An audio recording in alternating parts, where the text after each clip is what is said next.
¿Qué tal? Un gusto saludarles, soy Miguel Ángel Martínez Uc y les doy la bienvenida a este su programa de consultorio fiscal, en donde hoy estaremos hablando, o bueno, tenemos la segunda parte de nuestro programa del tema. Pues bueno, es un tema, creo que sí es, bueno, no creo, estoy seguro, es importante que conozcamos cuál es ese plan de acción sobre la fiscalización que va a ser el sistema de administración tributaria para 2024. Y pues bueno, siempre es importante. Sabemos que la autoridad, pues esa es su función, el sistema de administración tributaria, pues está eso para recaudar. Y si nos da a conocer cuál es su plan que tiene, sobre qué sectores va a dirigir su fiscalización, qué actividades va a fiscalizar medularmente, pues yo creo que es muy importante para que pongamos atención en cómo hemos hecho las actividades, cómo hemos hecho las operaciones en las empresas, qué cuidados debemos de tener, dónde hay que volver a regresar a ver si es necesario reajustar cuestiones contractuales, cuestiones de materialidad, cuestiones de razón de negocio. De eso va a tratar el programa de hoy. Vamos a ir ahorita a una pausa e iniciamos con nuestro programa.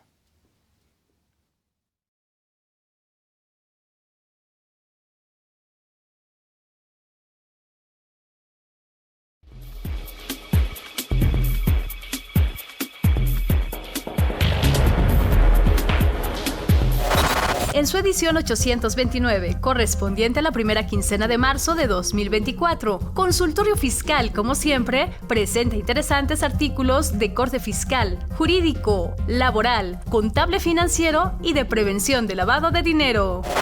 Como parte del periodo de declaraciones anuales, José Julio Solís García nos trae un muy completo artículo, paso a paso, para la presentación de las personas morales 2023, con todo el análisis y puntual explicación del formato del SAT, así como las aplicaciones y recomendaciones para el uso de la inteligencia artificial como herramienta básica en esta labor. Mientras que Humberto Cruz Hernández nos habla de la desaparición de salas especializadas en materia de comercio exterior, así como de la jurisprudencia del Tribunal Federal de Justicia Administrativa. De igual manera, podremos encontrar otros temas de interés como la preparación que debemos tener para la Declaración Anual de Personas Físicas 2023 y el apoyo de Prodecon al respecto, la publicación del acuerdo por el que se modifican las disposiciones para la renovación del registro de prestadoras de servicios especializados u obras especializadas, y como cada quincena, las principales disposiciones del Diario Oficial de la Federación. Todo esto en el número 829 de Consultorio Fiscal. Suscripciones a través de la tienda electrónica publishing.fca.unam.mx o en la revista electrónica consultoriofiscal.unam.mx.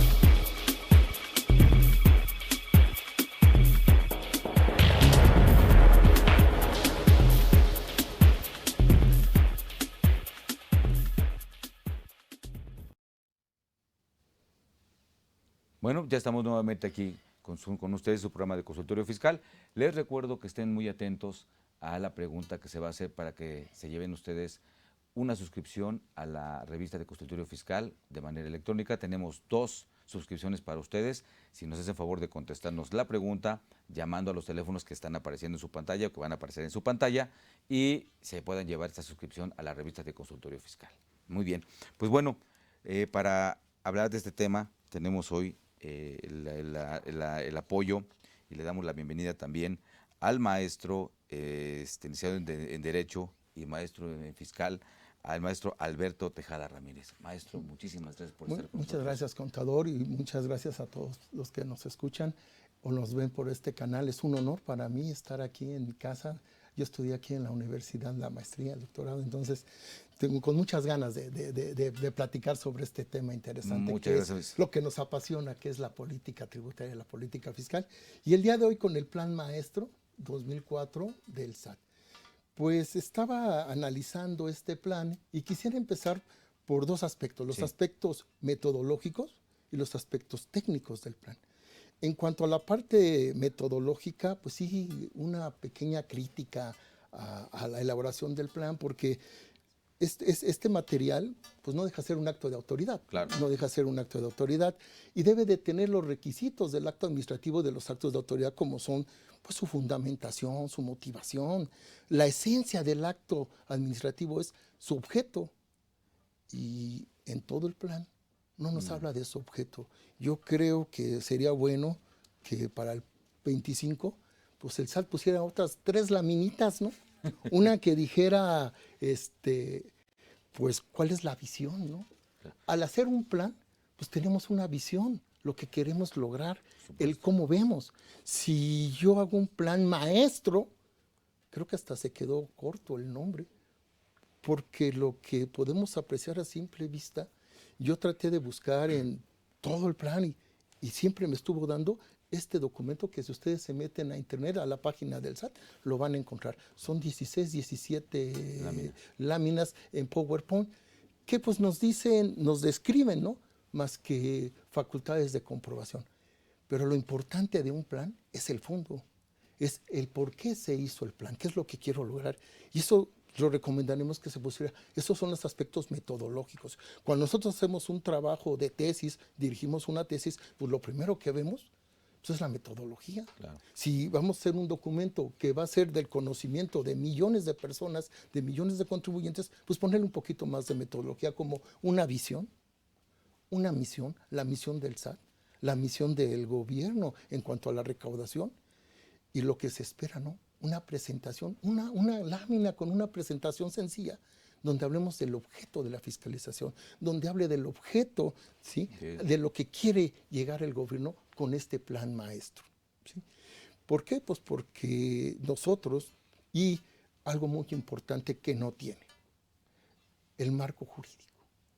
Todo lo que tiene que ver en materia administrativa, incluyendo todo esto de la recaudación, nace del principio de legalidad.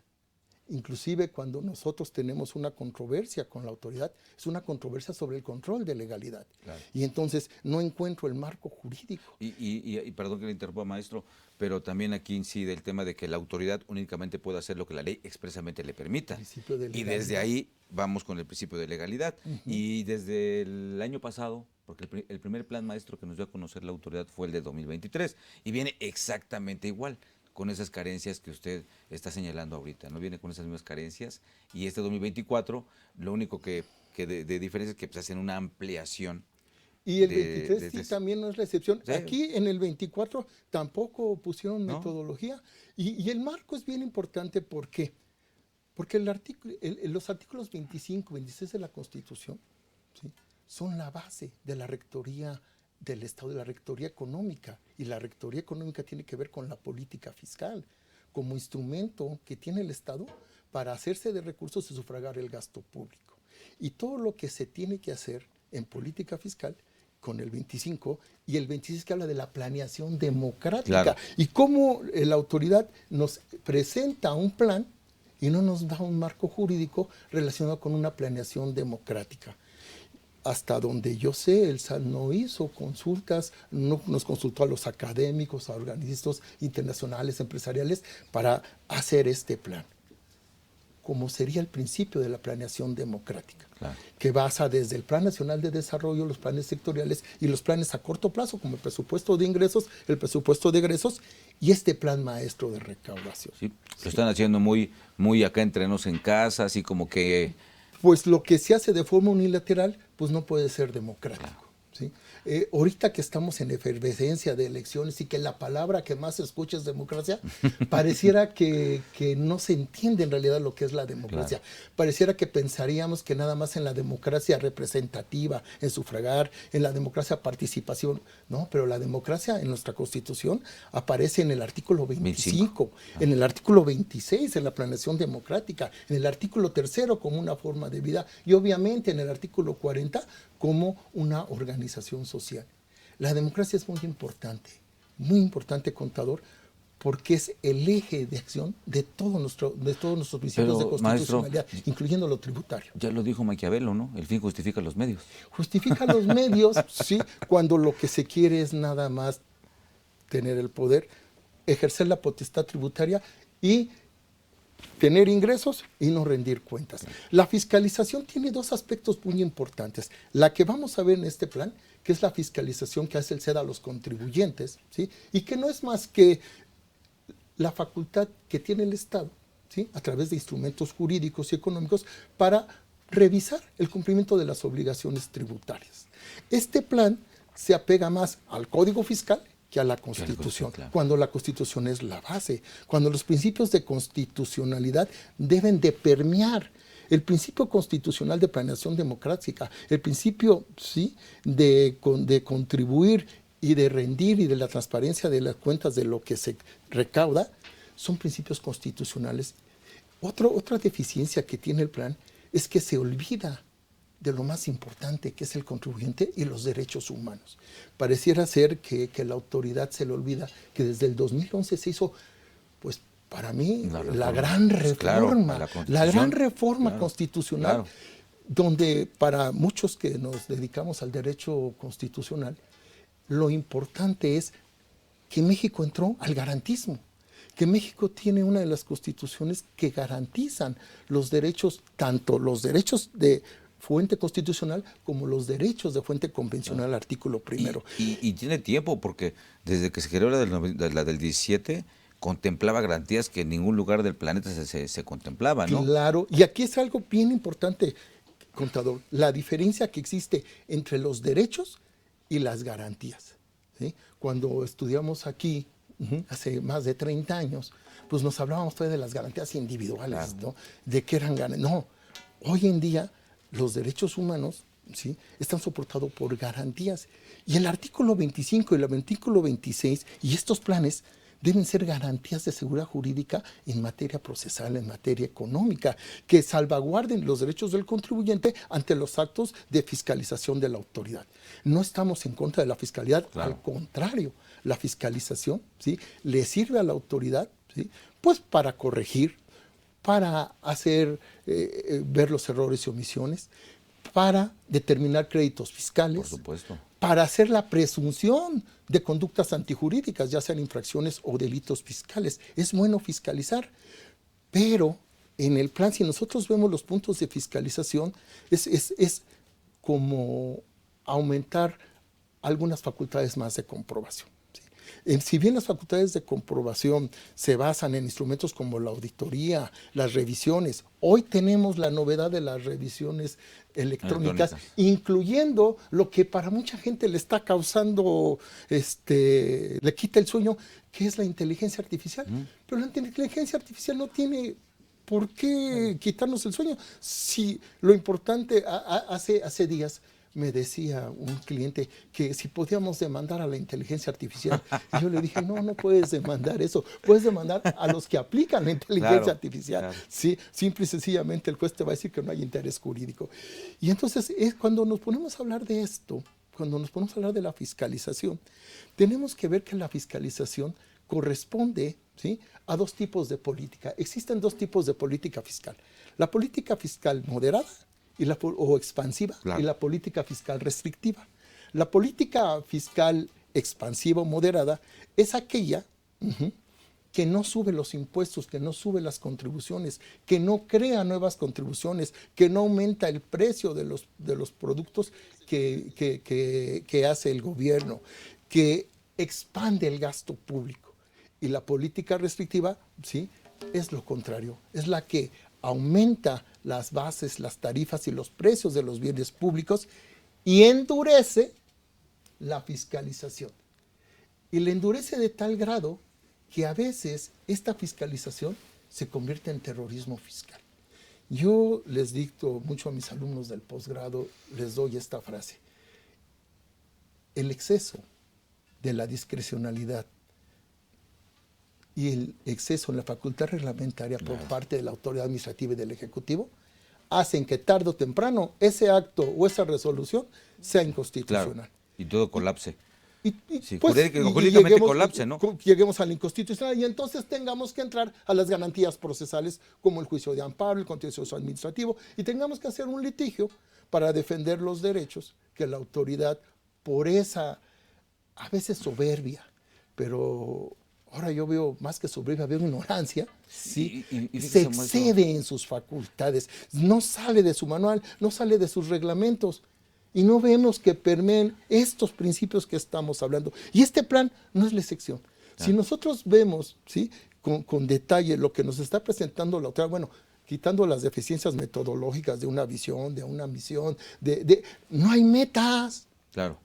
Y la autoridad supone que en este documento la gente ya sabe. Nada más está viendo usted un catálogo muy bonito, ¿no? Con buenas gráficas, pero no se lo interpreta. Nada más te dice, cuidado, porque si te dedicas a esta actividad te vamos a fiscalizar. Si estás en operaciones vulnerables, te vamos a fiscalizar. Si te dedicas a la cuestión de hidrocarburos, te vamos a fiscalizar. Pero no pasa más allá. Y concluye pues con una gráfica, ¿no? Con una gráfica donde dice, gracias a esto aumentamos la contribución. Pero no te explica, no te habla, no te incentiva, ¿sí? El Estado, la razón de ser de un Estado es la seguridad. Claro. En todos los sentidos. La seguridad pública, la seguridad, sí, en materia de salud, la seguridad de que lo que yo estoy contribuyendo, ¿sí?, va para el gasto público. De hecho, el Estado es el primero que debe de guardar ese derecho, ¿no? Debe, hacerlo valer. Debe de hacerlo valer, ¿no? y debe de cumplir con esos principios. Una pregunta ahorita que estaba comentando, esta situación de este exceso de discrecionalidad de las autoridades, ¿no? En el cual, si usted me dice si estoy en lo correcto o no, este plan maestro de fiscalización, al hacer ya la acción de fiscalización a través de ejercicio de facultades de comprobación de la autoridad, pues gran parte, tanto de lo que va a revisar en las obligaciones del contribuyente, tanto formales como materiales, o de fondo o de forma, hay una base fundamental en la discreción de la autoridad, que son las resoluciones misceláneas. Sí, o sea, sí. el exceso que se ha dado a las reglas misceláneas, el exceso de que ahora desde que empezaron a darle una estructura como tipo código civil, ¿no? O como tipo legislación, cuando nació por ahí del 93, del 83 más o menos que nació la miscelánea, pues ni remotamente era así. Entonces, ahora que la miscelánea termina de legislar, o se termina de legislar a través de la miscelánea, a discreción de lo que la autoridad administrativa quiere o pretende o se imagina, establece disposiciones que esas cuestiones discrecionales se ven más claras, ¿no? Más claras, porque el mismo código, el código fiscal, hay que revisarlo y hacer un seminario, porque es más adjetivo que sustantivo. Claro. Es más procesal que sustantivo. Poco habla de derechos, pero bueno, para eso está la Constitución. Pero y en el Código Fiscal, en las facultades de comprobación, está la discrecionalidad. Claro. De hecho, si yo tengo un problema con la autoridad, la discrecionalidad me lleva a dos vías. Un ejemplo, vamos a pensar cuando estaba Paquita, la del barrio, sí, cuando vivía Juan Gabriel, y para no meterme en problemas, los hijos de Marta Sagún, que tanto se hablaba de Marta Sagún, para no hablar de hijos actuales. Claro. Entonces, mismo caso, el no cumplimiento de obligaciones fiscales, no pago mis impuestos. A Paquita, la del barrio, también para qué ataca a los hombres, ¿verdad? Claro, se le dejó con todo. El que se lleva. Se tuvo que amparar, se tuvo que amparar para no ser detenida. A Juan Gabriel hasta se cayó del escenario porque todavía existía. Ahí lo fueron a notificar, todavía existía el arraigo. Ahí lo notificaron, sí, y ahí en su camerino hasta que llegó un arreglo. Cansó y se cayó. Y a los hijos de Marta Sagún, invitaciones para cuando quisieran, dieran su misma situación. ¿Qué vemos? Que la discrecionalidad cae en la Constitución, porque es un trato desigual. Aunado a eso, de hecho, muchos artistas acudieron directamente con el presidente, porque fue hasta salió en televisión eso, a decirle, oye, a nosotros danos chance, ¿no? Y eso es la verdad, y salió tal cual, ¿no? Fueron varios a decirle.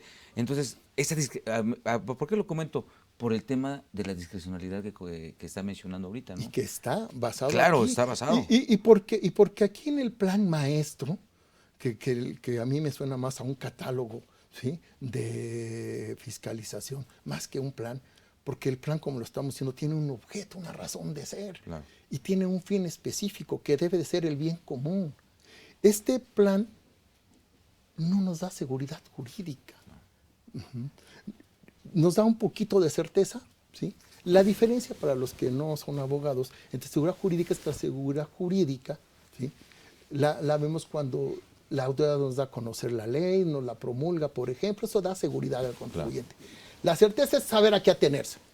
Y entonces aquí, pues la autoridad nos dice, esto es a lo que te vas a atener, ¿sí? Pero en ningún momento habla de derechos humanos. cuando es hoy en día en todos los sistemas tributarios comparados, los derechos humanos son la base. Hoy las cuestiones, ¿sí?, de derecho es poner los derechos humanos al centro de todo el derecho. Y aquí en el plan todavía vemos esa vieja figura, esa vieja mentalidad de yo soy Estado, yo soy absoluto, ¿sí? Y entonces tú no eres mi contribuyente, eres algo así como mi lacayo.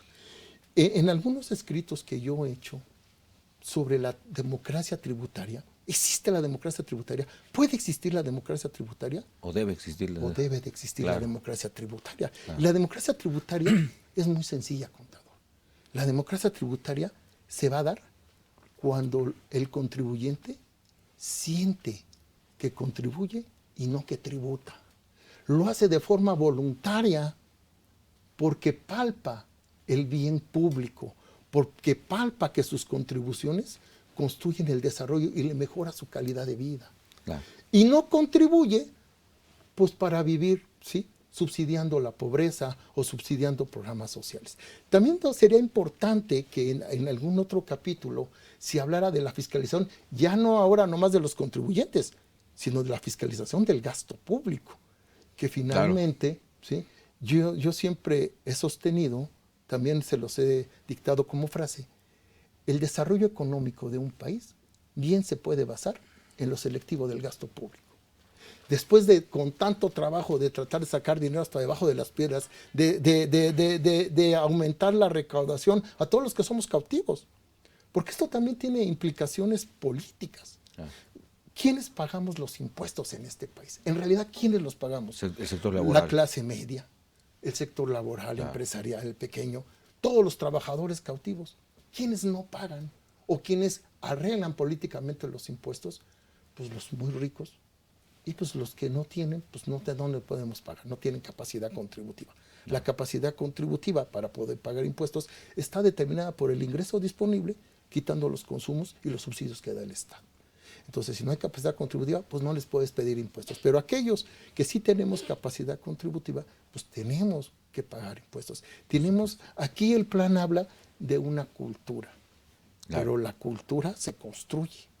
La cultura se basa en principios lógicos, Y dar esa éticos, seguridad. que le den seguridad. Claro. Y una educación que modifique la pauta de conducta de los contribuyentes. Pero ¿cómo vamos a cambiar nuestras pautas de conducta si, hasta algún presidente lo dijo, si la corrupción es cultural en este Claro. país? Entonces, tenemos que empezar por educar a los niños en el deber de contribuir en una formación ética. Tenemos que exigirle a la autoridad la rendición de cuentas y las transparencias contra la corrupción. Y no que la autoridad sí nos exige que cumplamos, sus medidas llegan a veces al terrorismo fiscal, a quitarte los sellos, a no Claro. dejarte operar, pero la fiscalización del gasto público quitan o cancelan o quieren quitar órganos, ¿sí?, autónomos que nos daban información. Y cuando el Estado no quiere que nosotros sepamos y se fiscalice, lo mete de seguridad nacional. Claro. Todo lo que se está construyendo. Y todo eso es importante. Y entran dentro de esto. Porque el contribuyente no es tonto. De hecho, en el mismo Código Fiscal de la Federación, un poco lo que usted comenta, dicen, te voy a dar a conocer los criterios, pero los de seguridad, esos no. Oye, pues son los que quiero conocer, ¿no?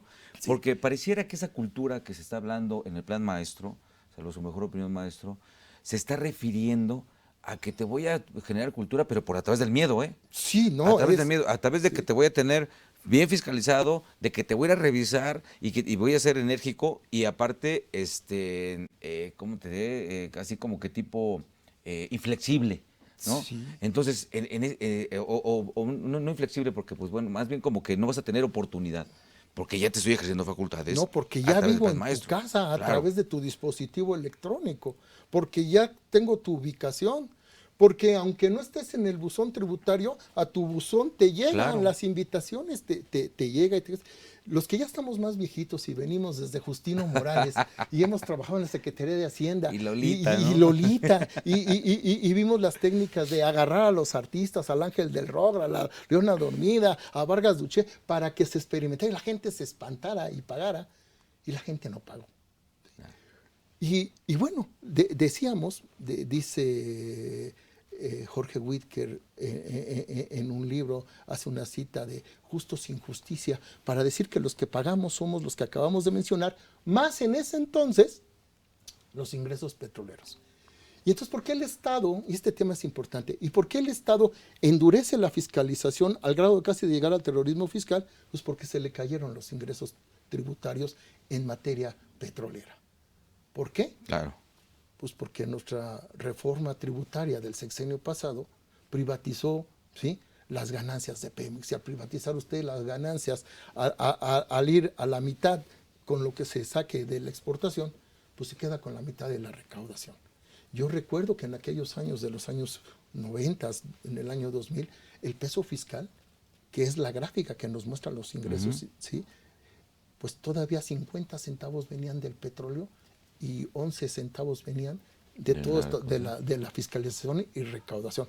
Hoy sí ha hecho su trabajo, ha sido un trabajo continuo, pero bajo esta bandera de sembrar miedo, como si creando miedo, ¿sí?, las personas van a contribuir. Pues sí, si te castigan, pero en un país donde los delitos te quedan impunes, en un país donde tú ves que a mi gober le perdonaron más de 300 millones de pesos y además le dieron una gubernatura, ¿sí?, y bueno, ahora quería ser presidente de México porque él piensa, ¿sí?, que es bien fácil gobernar. Sí, en donde muchas cosas se hacen porque se pueden hacer, ¿no? Y cosas indebidas. ¿Y por qué? ¿Y por qué no le podemos exigir al contribuyente si no le damos el ejemplo? Si yo no enseño mi patrimonio, si yo no enseño cuánto gano, y si yo no pongo mi pago de impuestos, ¿cómo le voy a exigir, ¿sí?, que lo haga él? En otros países... Y ahí es donde se genera esa situación donde, pues, si él no, y entonces como que hacemos, decía un buen amigo, el cumplimiento, ¿no? Cumplo mintiendo. Entonces el cumplimiento, ¿no? Cumplir mintiendo. Maestro, vamos ya casi a ir ahora a nuestra pausa. Okay. ¿Qué pregunta le haríamos a nuestros amigos que nos acompañan para que se puedan llevar la suscripción a la revista de Consultorio Fiscal? Bueno, pues les podríamos mencionar... Algo sencillo. Algo muy sencillito. Sí, ¿Cuáles son las facultades de comprobación que están en el Código Fiscal y que se ampliaron en el Plan Maestro? Perfecto. ¿Cuáles son las facultades de comprobación que están en el Código Fiscal de la Federación? Los apoyamos un poquito con el 42 del Código Fiscal. Y que se amplían en este Plan Maestro. Y que en el Plan Maestro se ven ampliadas. Muy bien, ahí tienen la pregunta. Estamos atentos a su respuesta a través de los teléfonos. Háganos una llamada que aparecen en su pantalla. Así como también estamos atentos a las preguntas que nos manden a través del Facebook o a través de los medios de Twitter, en YouTube. Estamos atentos a las preguntas que nos gusten hacer. Estamos hablando de lo que es el Plan Maestro de Fiscalización y sobre todo la parte de seguridad jurídica de este Plan Maestro, la veracidad que tiene o la importancia que tiene y que no cumple con ciertos requisitos como un acto administrativo que debe de serlo porque es emitido por la autoridad fiscal, ¿no? Y con una metodología básica. Pero lo más importante es que pues no nos dan esa seguridad. No. A través del plan, como gobernados, y no nada más que no nos la den, porque también viene otro aspecto, ¿no, maestro? La sabemos pedir, la sabemos identificar, a lo mejor dentro del punto de vista de que, pues, que le puedo platicar yo a usted, pueblos que tienen un poco, digo, no mejores ni peores, diferentes, donde hay más cultura jurídica, en donde se sabe qué pedir al Estado. Aquí a lo mejor hay más cultura futbolera, telenovela, que en el sentido tanto jurídico de que pedirle, vemos, ¿no? que en las campañas ahora vemos campañas de un candidato. Es triste ver en qué se están yendo los recursos y que no se fortalece la democracia, sino se fortalece a los partidos políticos, que también tienen que ver con esto. Sí, son cuestiones, finalmente, dentro de las finanzas más limpias, por llamarlas así, para un gobierno son la recaudación, ¿no? Porque no tienen que devolverlo, sino que a través de servicios públicos, no así el endeudamiento y cosas como esas. Pues bueno, vamos a ir a una pausa. Okay. Vamos a una pausa. Continuamos con ustedes hablando de este Plan Maestro de Fiscalización emitido por el SAT para 2024.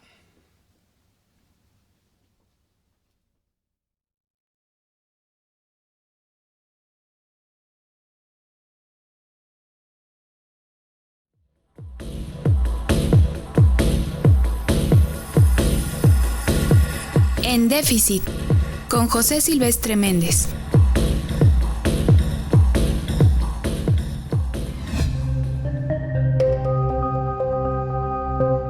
Cuarta transformación. ¿Cambio de régimen?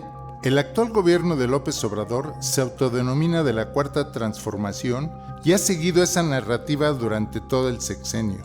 Es evidente que el poder del gobierno federal se ejerció de manera diferente durante esta administración. Durante su gobierno, López Obrador intentó alejarse de las medidas de política económica neoliberal que durante 36 años se aplicaron en nuestro país. ¿Qué tanto las políticas públicas en general de este gobierno pueden considerarse que generan un cambio, una transformación?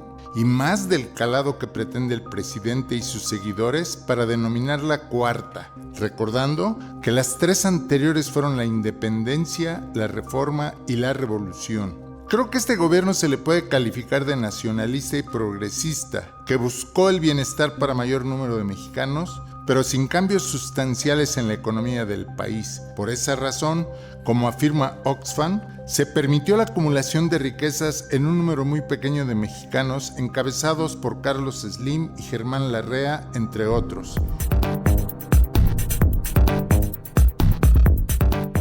Es cierto que la condición económica de muchos mexicanos mejoró, que varios millones de personas salieron de la pobreza, que aumentó el salario real de los trabajadores, pero la riqueza de unos pocos siguió y sigue creciendo en forma desmesurada, permitido por las reglas del juego del sistema económico.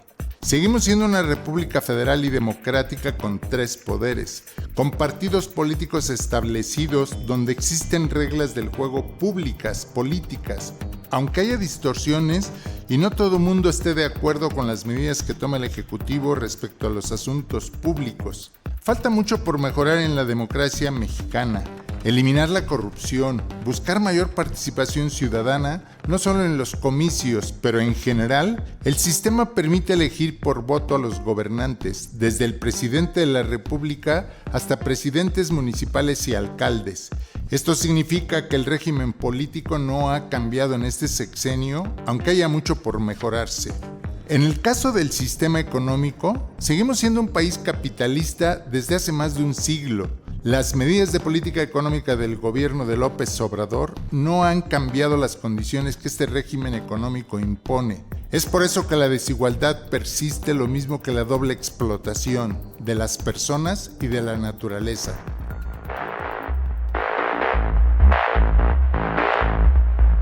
Lo que ha pretendido el actual gobierno es eliminar algunos privilegios para una élite del poder que se benefició de las concesiones gubernamentales y lo siguió haciendo con el gobierno de López Obrador, lo que ha permitido la acumulación de riqueza en pocas manos. Mi crítica es que si ha habido cambios, pero todavía no se puede hablar de una cuarta transformación como pretende el gobierno. Hace falta más, sobre todo medidas de política económica y públicas en general que impacten el largo plazo, que afecten la estructura económica, política, social y cultural, para que no dependan de la voluntad de un solo gobernante. Más que hablar de un segundo piso de la cuarta transformación, pienso que se debe hablar de consolidar las bases, la estructura, los cimientos de una sociedad más igualitaria, donde el disfrute de los derechos humanos sea una realidad para todos los mexicanos, donde se respete a la naturaleza en todas sus manifestaciones, donde el bienestar sea una condición para todos los habitantes del país. El próximo gobierno debe impulsar el desarrollo sustentable, mejorando las condiciones ambientales, sociales y económicas para todos, evitando la polarización social y la concentración de la riqueza en las manos de unos pocos.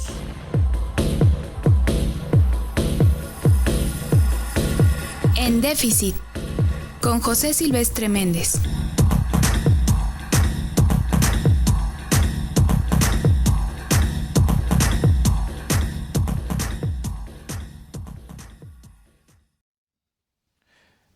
Bien amigos, pues continuamos aquí en su programa de consultorio fiscal, hablando de lo que es el Plan Maestro de Fiscalización. Y pues bueno, estamos con el doctor, el maestro Alberto Tejada Ramírez, quien me permite hacerle una pequeña semblanza de su trayectoria.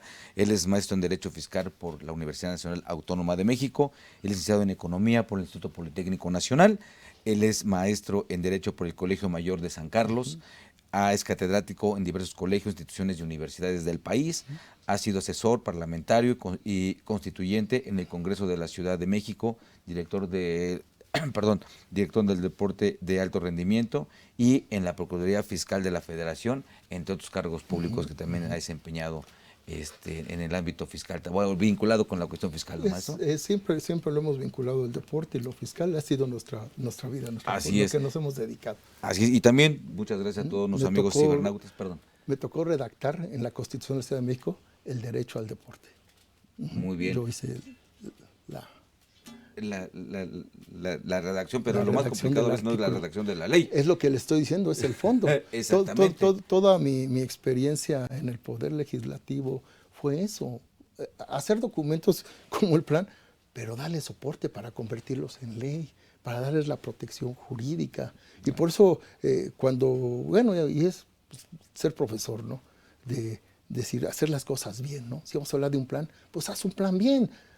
Porque si no, va a decir el profesor Tejada, te quedó grande el nombre, ¿no? Plan maestro, y esto no es un plan maestro. No tiene cuestiones, objetivos específicos. Una meta, no nos habla de la meta, no nos dice a qué quiere llegar. Nos pasa un comparativo ahí de la recaudación, pero no nos dice cuánto quiere lograr, ¿sí? No hace un comparativo con el gasto. Tiene que vincularlo con la ley de ingresos, que ahí es donde está el tema de cuánto esperan recaudar por cada una de las contribuciones, ¿no? Y una cosa importante, aquí habla de la coordinación con los estados, ¿sí? Que los estados se vuelvan también parte de eso de la fiscalización. En México podríamos tener una conclusión. Todo lo que es recaudación es centralizado. Así que los estados, pues, ¿para qué sirve la federación? Aquí mismo nos dice, entren en la fiscalización, pero no entran en la participación, no se mueven los topes de participación. ¿Qué recompensa van a recibir como los que el estados federalismo se queda quieto, ¿no? más, ¿no? Por fiscalizar más. Y bueno, hoy en día los estados traen más problemas de seguridad pública que de fiscalización, lo que menos les interesa. Los estados hoy, y eso se tiene que cambiar, y no habla en el plan maestro, los estados están con la mano extendida, esperando las participaciones. Los gobernadores, ¿sí? A veces no hacen políticas para promover la inversión o el empleo están esperando la participación de la federación. Y la federación, a cambio, pues les pide, ¿sí?, que ellos recauden y ahora, pues que ellos fiscalicen, ¿no? Claro. Como un acercamiento, y que no está aquí en el plan. Muy bien. También quiero a todos ustedes, amigos cibernautas que nos acompañan, muchas gracias. Y pues bueno, a Verónica Fernández, a ST Teotihuacán Jefe, a David Martínez Recendis, a Lorena Gal. Y Martínez Recendis nos tiene una pregunta, maestro. Sí, claro. Dice, yo quisiera preguntar, y el comercio informal, ¿sí? Años y años sabemos que el gobierno los tiene en la balanza de errores y omisiones, pero están guardaditos sin contribuir, sí dan empleo, pero los trabajadores los privan de seguridad social. Es un tema que siempre ha estado Claro. en todas las reformas. Pero la respuesta la respuesta sería, esa es una cuestión política. Esa es una cuestión política. ¿Por qué? Porque todos los informales son el brazo duro, y no quiero meterme tanto en política porque esto es técnico, pero son el brazo duro de los partidos políticos. Usted puede ir a los tianguis y puede ir a donde está el comercio informal y no pagan impuestos, pero sí pagan el piso al delegado, al funcionario que los protege, al partido que los usa para los mítines, ¿sí? Es una forma de mantener el voto duro de los partidos políticos. Por eso, ¿sí?, a veces hay estrategias de no hacer nada para ganar más. Se les invita, primero fueron repecos, ahora es reciclo, se les habla de los beneficios, pero pues no le puedes hablar de beneficios cuando una persona no tiene la cultura. Claro. Es como decirle a una persona, ahorra cuando tiene salario mínimo, pues te va a decir no. Entonces, esto es porque el Estado, o sea, ellos son sujetos, como lo dice nuestro amigo. Ellos están en el hecho imponible en varias leyes, están en el hecho imponible del IVA, en el hecho imponible del ICR, pero se le llama voluntad política, la voluntad política de la autoridad para meterlos en cintura. Claro. Yo me acuerdo cuando trabajaba, ¿sí?, de asesor en una alcaldía, pues bueno, pues los mercados, la Merced era un aspecto importante para que nos daba votos. Cuando allá en aquellos años, cuando todo era un partido único, trabajábamos en la CNOP y era exactamente lo mismo. Era una forma de distribución del poder. En este caso, en el plan maestro, a lo mejor opinión. Nos invita, nada más les hace una invitación a decirles, te voy a dar seguridad social, vas a poder ser sujeto de créditos, claro. Pero eso no los incentiva. ¿Por qué? Porque ellos piensan, y además son puros flujos en efectivo.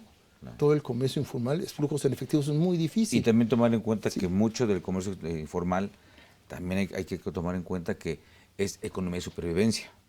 No necesariamente hay un enriquecimiento por todos, ¿no? Hay de todo. No, pero hay comercio informal que usted vea en las camionetas en las que bajan los puestos y todo lo que tienen. Sí, hay muchos de sobrevivencia, pero en el comercio informal es, sí, nada más, se le llama informal, sí, por no decirle ilegal. El derecho es lo que le da legalidad a las cosas, ¿sí? El derecho le dice esto es legal, esto no es legal, ¿sí? Usted puede decir, a mí me gusta fumar marihuana. Bueno, usted es un delincuente porque está prohibido fumar marihuana. Ah, no, pero ya la liberaron. Ah, usted puede ser pacheco y ser feliz porque eso ya es legal. Entonces, eso hace el derecho. Claro. El derecho le da legalidad a las cosas. Pero está el marco jurídico pero aún así, el sexto del Código Fiscal, su brazo recaudador, lo manifestó en el sexto o en el artículo primero de cualquier legislación, habla del acto jurídico, el hecho jurídico, ¿no? Sí, claro. Entonces el brazo recaudador pues llega incluso, aunque esté yo en esa informalidad, lo que usted comentaba, ¿no? Se colocan en el hecho generador. Están y ahí entra la cultura y deberían de construir. Eso es lo que yo le digo de la democracia tributaria, contador. Cuando cualquier persona, ¿sí?, sin importar la actividad, si es sencilla o compleja, claro, sienta que contribuye para el progreso de su país. Sienta que él contribuye para mejorar la calidad de vida de él, de su familia y de las generaciones que siguen. Si seguimos pensando en que primero yo, luego yo, si seguimos con mentalidades donde yo paso primero, donde si yo hago el torso a la ley es porque los demás son tontos, pues no podemos caminar, no podemos acabar con esto. En otros países, y no nomás lejos, aquí Estados Unidos, cuando una persona paga impuestos, se empodera. Cuando una persona paga impuestos, del padrón de contribuyentes sacan o insaculan a las personas que van a estar como testigos en los juicios. Claro. Uno de los requisitos para que usted pueda ser testigo en un juicio ciudadano, ¿no?, es que usted pague sus impuestos, claro, porque el pago de impuestos demuestra que usted es ético. Y aquí en México, decimos, si yo no pago, ¿sí?, ponemos un pretexto. Decimos, es porque se lo gastan, porque se lo van a robar, porque yo no lo veo. Pues eso no me debe ser. Yo tengo la obligación, la ley me obliga, así claro, como el artículo 31 me da la obligación de contribuir, el artículo 31, fracción cuarta, me da un derecho que le vamos a llamar derechos implícitos. ¿Cuáles son los derechos implícitos? Los derechos que nacen de la interpretación jurídica, no los derechos que están de forma positiva, porque ese ya lo... Y ese derecho implícito es conocer el destino del gasto, conocer la transparencia de mis impuestos, tener es esto que lo pone como la asistencia y todo, pues no es que es su obligación del Estado.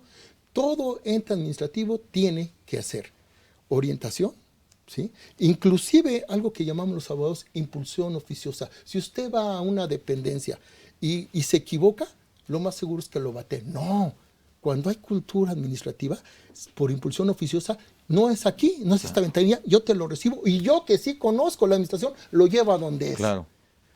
Pero para llegar a eso se necesita de cultura, se necesita de solidaridad. O sea, hemos perdido muchos valores éticos y más en la materia de los contribuyentes. Hemos tenido malos ejemplos, ¿sí?, pero eso no quiere decir que el contribuyente no sea una buena persona. Simple y sencillamente no se le ha orientado. Sí, porque no muchas cosas tan técnicas que están en la materia fiscal, y eso es innegable, en cualquier contribución lo vemos, en el mismo Código Fiscal de la Federación lo vemos, pues no todo el mundo entendemos a qué se refiere Este una plan, palabra en el código. Este plan que estamos discutiendo, Entonces, usted ve la presentación en PowerPoint, claro. y si no tiene conocimientos, no entiende nada, mejor lo quita. Por eso no puede ver si hay discrecionalidad, porque lo deja, el Estado lo deja a su interpretación. Tan fácil que es hacer una cuartillita y ponerla ahí, explicarla al contribuyente de una forma llana y sencilla, Claro. que recaudar va a ser en su beneficio para la distribución de la riqueza, que lo vea así, que no lo vea como un castigo. Pero la autoridad, podemos concluir en este plan, lo que le interesa nada más es recaudar. Porque su conclusión es una gráfica. Gracias a esto aumentamos la recaudación en 700 billones. Y sobre eso vamos, ¿no? Y sobre eso, y vamos, y más. ¿Y los derechos humanos? Y algo tan triste, maestro, porque vivencias profesionales del plan de acción aplicado el año pasado con algunas empresas en donde se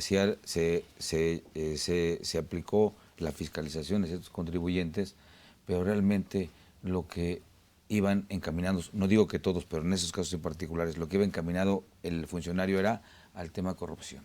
Claro. Dime cómo o sea, ya te encontré, pero ¿qué crees? Lo podemos arreglar Sí, no, bajo una módica participación. O lo que nos piden nuestros clientes. Entonces, ¿cómo no pago impuestos o cómo hago para pagar menos? Entonces, estamos mal mire, la lógica nos lleva a un concepto que es muy importante, que es la ética. Claro.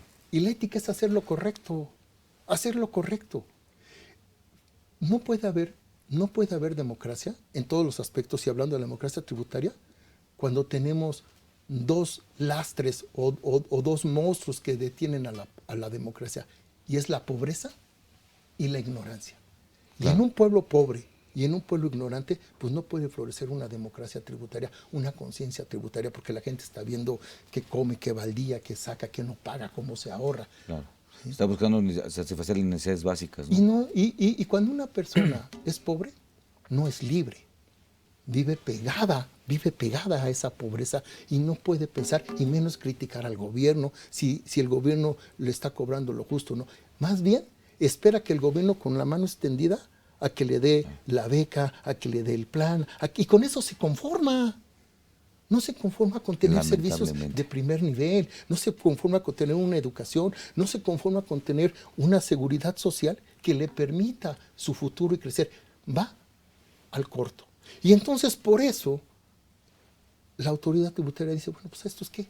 Estos mejor los uso para los votos y a estos para la recaudación. Por supuesto. Y entonces esto rompe los dos pilares de la democracia, que es la igualdad y la libertad. Porque no nos dan un trato igualitario. Claro. Porque aún en leyes como el ISR vemos que ¿dónde se perdió el objeto del ISR al momento de hacer regímenes diferentes? Si yo soy un súper rico, lo que era antes la consolidación fiscal, y hoy sí, yo tributo y tengo ciertos beneficios.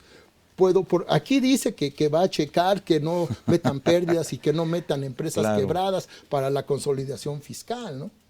Y luego también vemos ejemplos en televisión cuando el mismo presidente en la mañanera le dice a un magnate de la televisión, pues te quito el 40. Pues sí, discrecionalidad, y lo puede hacer, ¿no? Y eso es legal, claro. El presidente puede condonar impuestos y lo tiene en las facultades, ¿sí? El 39 el código igual se lo permite. Lo tiene en la facultad reglamentaria en el 89 y lo permite el Código Fiscal, pero lo permite la Constitución. Claro. Pero bueno, ¿cómo trata con él? ¿Sí? Obviamente el otro dice, ¿sabes qué? Yo no quiero 40, al fin tú ya te vas, vamos a ver con la que viene cuánto me baja el 50, ¿sí? Y entonces se convierte en una negación política.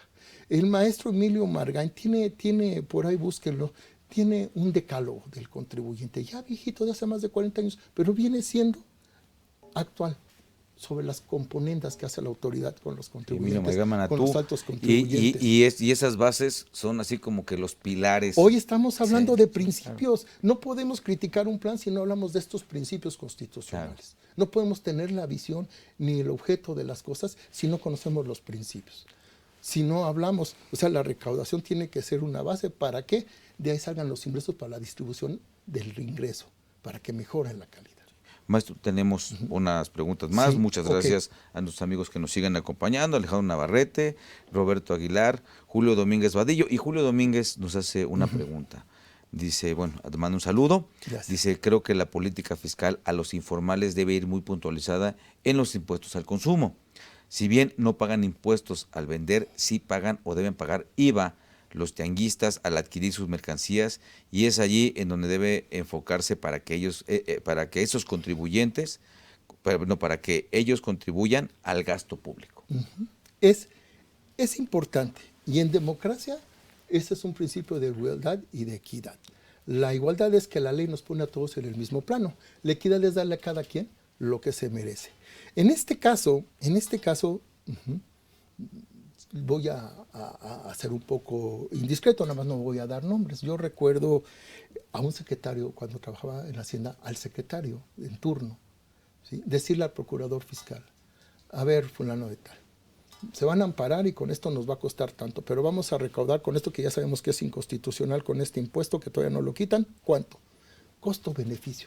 Claro. Y así decide la autoridad, por un costo-beneficio, porque va a recaudar más de lo que va. Y en este caso, el subprocurador, que era el asesor del secretario, le dijo, mira, vamos de cacería, las lagartijas no nos interesan. Y aquí no dice que se va a meter mucho y está invitando a los reciclos. Claro. Y está viendo fiscalizar que tú no hagas operaciones con estas figuras, con pensiones.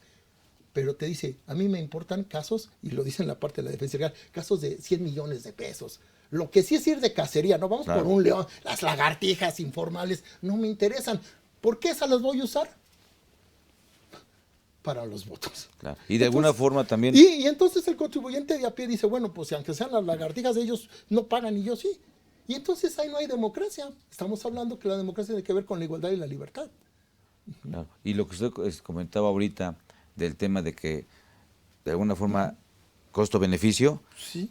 Si mal no recuerdo, el mismo artículo 27 de la Ley de Ingresos en su fracción tercera lo dice. Bueno, lo deja ver en el 27 de la Ley de Ingresos actual. Digo, y siempre ha cambiado el artículo según el año, pero siempre se ha establecido ahí que también hablan de la seguridad jurídica y que el pago de las contribuciones es sencillo y asequible, ese tipo de cuestiones. No, y siempre se ha dicho que una gran estrategia para aumentar la recaudación es combatir la evasión. Y combatir la evasión es desde lagartijas hasta elefantes, o sea, todo entra en la cacería, claro. En este caso, de forma bonita, en la fiscalización. Claro. ¿Sí? Y entonces el Estado no puede decir, nomás me interesan los grandes contribuyentes. O voy a hacer componendas con los grandes contribuyentes. El 2023 el Estado fue enfocado pone, a ellos. Sí, el Estado, sí, las garantías de igualdad, sí, ponen a todos en el mismo plano, ¿sí? Y no podemos saber, esto es como ser radical y decir, unos son fifís, otros son chairos. No, esto no puede decir, los fifís sí pagan impuestos y los otros no, porque los otros apoyan el movimiento. No podemos llegar a esa radicalización. Claro. Eso es antidemocrático. Entonces, este plan, aquí dice, nos vamos a enfocar a los sector automotriz, a la cerveza, farmacéutico, a todo lo que le gusta a la gente, sí, como es la cerveza, el tabaco, todo lo que deja, los refrescos, ¿sí? Lo que no deja, ni lo subsidia. No están los sectores agropecuarios, que hay grandes monopolios en el aspecto agropecuario, que hay grandes monopolios en la minería, en la extracción. No lo menciona. Se va sobre los hidrocarburos y los que tienen sus plataformas petroleras. Pero deja ese problema de la informalidad, más que recaudar, da un mal ejemplo para las personas que sí pagan impuestos. Ahí en el centro de la ciudad se daba el caso que usted tenía su negocio y como estaba hacia enfrente se le ponía uno, pues usted también sacaba su negocio afuera. Y vendía más afuera en la calle que lo que vendía en su negocio, ¿sí? Hasta el grado que llegaron a cerrar el negocio y a quedarse de informales por ese beneficio. Pero no se puede permitir. El principio de equidad de las contribuciones nos dice que de forma proporcional y equitativa, claro, pero todos. Nada de que yo porque no puedo, bueno, si no puedes contribuir en forma de eso, puedes contribuir de forma, ¿sí?, con trabajo, con algún bien, pero que todos, no, la obligación. ¿sí? Y también es una cuestión, como usted comentaba, interpretativa. Créame, caso de la vida real. Cuando estuvo ese yeto, fue incluso una junta que nos invitaron, un cliente allá por el norte del país. Hubo un abogado fiscalista que dijo que él traía una estrategia muy particular, porque la Constitución del 31 dice que es obligación de los mexicanos, fracción cuarta, control de gasto público. Él decía que su estrategia estaba en la adecuada lectura del 31, en su primera oración, o primer párrafo, ¿no? Que dice los mexicanos, y no dice que las mexicanas. Hágame el favor. Así era la cuestión de interpretación de este licenciado, que aparte lo guardó con una secrecía así muy como que era muy secreto, encontrado nada más por él. Pero así estaban las cosas, maestro. Es que a ese licenciado le hicieron falta la clase de los criterios de vinculación, que no nada más es la nacionalidad, el territorio, la fuente de riqueza, pero todo lo que hace. simplemente la pura lectura de que, o la implicación de lo que es los mexicanos, ¿no? Que pues, no como desde que empezó la situación de que de la inclusión, hombres, mujeres, ese tipo de cuestiones, ¿no? Pues sí, pero eso incide mucho. Pues son interpretación, era lo que le digo. Este plan está para la interpretación porque la autoridad no se tomó la molestia metodológica de irlo llevando Claro. para que usted lo entendiera. Nomás le da los puntos. Entonces, si usted quiere entender el plan, pues bueno, qué bueno que está viendo consultorio fiscal o vaya con un contador o vaya a una escuela, porque si usted solito no tiene conocimientos, le va a cambiar. Claro. Y no va a cumplir. Y entonces estamos diciendo... Y cada quien a su nivel saber entender, ¿no? Y regresamos. La ignorancia le hace mucho daño a todo. Claro. La ignorancia, repito, la ignorancia y la pobreza son los enemigos de la democracia en cualquiera de los aspectos. Por supuesto. Maestro, nos hizo favor de llamarnos Jesús Reyes Ángeles. Ajá. Muchísimas gracias. Gracias, Jesús. Él, como respuesta a la pregunta que mandó, dice: el artículo 33 al 69 del Código Fiscal de la Federación es donde se considera que se amplían, esas facultades se amplían en el plan de fiscalización. Sí, es lo que estamos Muy bien. Muy bien. Sí, se amplían, es lo único.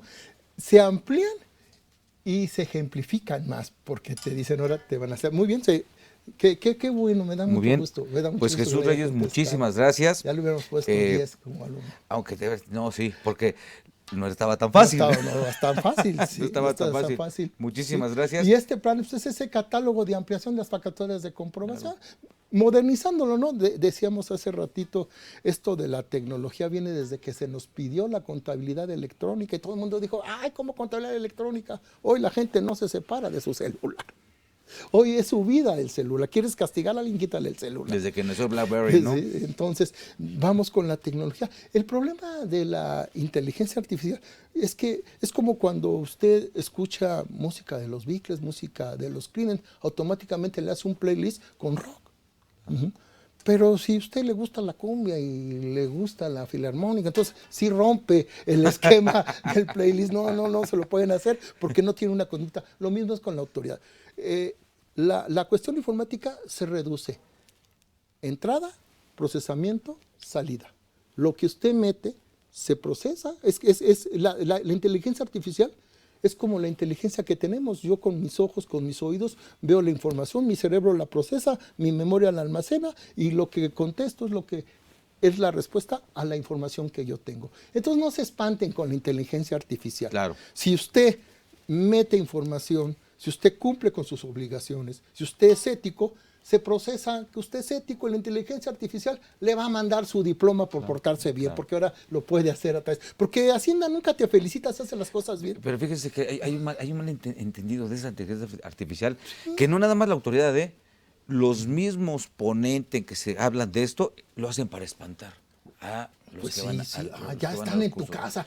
Pues ya están aquí. Si yo te quiero localizar. ¿Desde cuándo, no? Sí, si yo te quiero localizar, si tú eres un delincuente fiscal y se te ocurre tener teléfono, pues ahí está tu localización.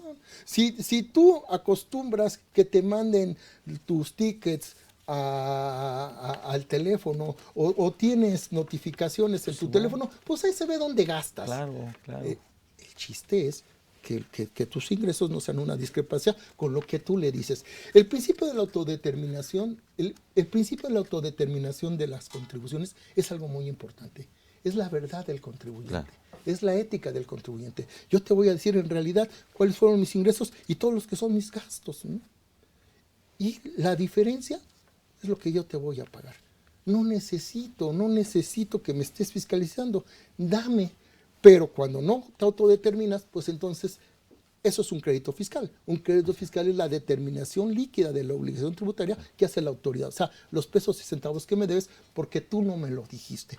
Y para que tú me lo pagues, entonces me voy a la facultad económica coactiva, te tuerzo la manita, te embargo, te quito los sellos y bueno, para que cumplas, claro, ¿no? O que llegues a un acuerdo. Claro. Sí. Maestro, pues bueno, ya estamos casi en el minuto final de nuestro programa. Quiero nuevamente agradecer a Jesús Reyes Ángeles. Nos ponemos en comunicación con usted para que se lleve el premio de la suscripción a la revista de Consultorio Fiscal. Maestro, ¿algún comentario final para nuestros amigos que nos acompañan? Sí, pues el comentario final sería, ¿sí? Nadie tiene, ¿sí?, que obligarme a hacer las cosas cuando conozco cuáles son mis obligaciones, cuando soy honesto, cuando soy ético. Nadie tendría que demandar a un padre por una pensión alimenticia, claro, sabiendo que es su obligación mantener a su familia.